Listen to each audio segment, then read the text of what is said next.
Hi, my name is Emily. I'm a member at Ohav Shalom, and I'm also the owner of Fiasco Forge Homestead, which is a small farm in Averill Park, New York.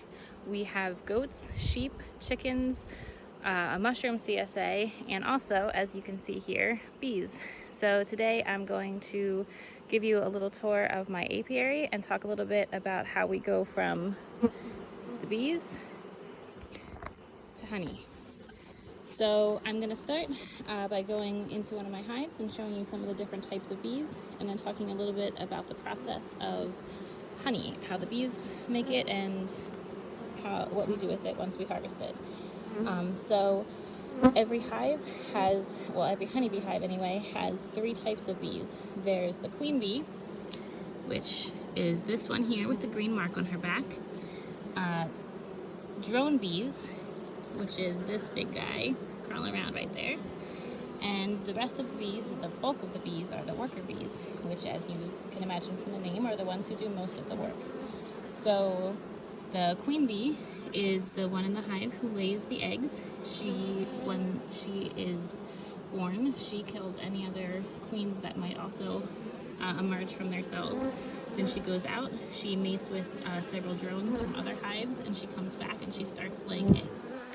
She can lay either fertilized eggs, which make the worker bees, or unfertilized eggs, which make the drones. And she can lay up to 2,500 eggs a day, which is pretty impressive. The drones don't really do much other than a few will potentially mate with queens from other colonies.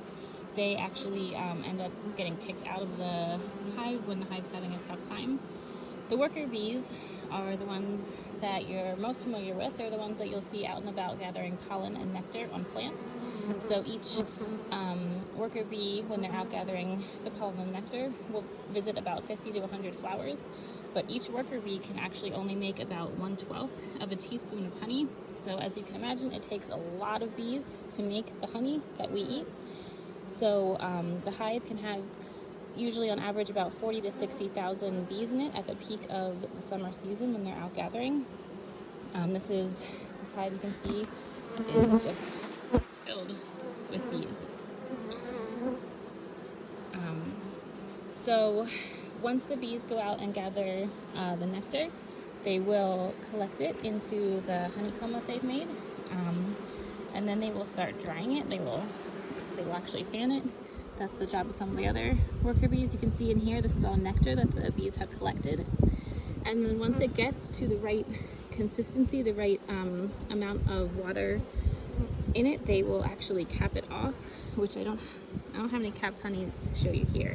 But that's how you know that it's ready for harvesting, is when they've capped it.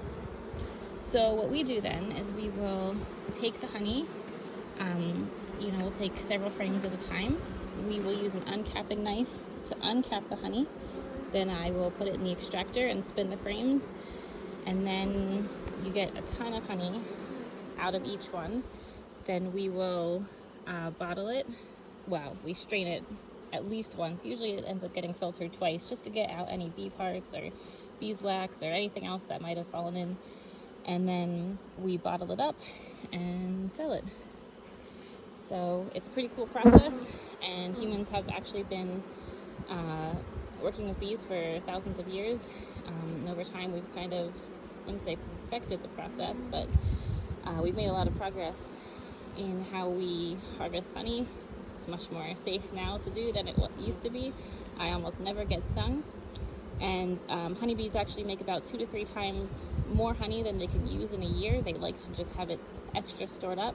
So we can harvest honey without doing any damage to the beehives. So that's also pretty cool. So this is, I guess, a little introduction to beekeeping and something to think about when you're having honey on your Rosh Hashanah table this year. So Shana Tovah, and I hope you have a sweet new year.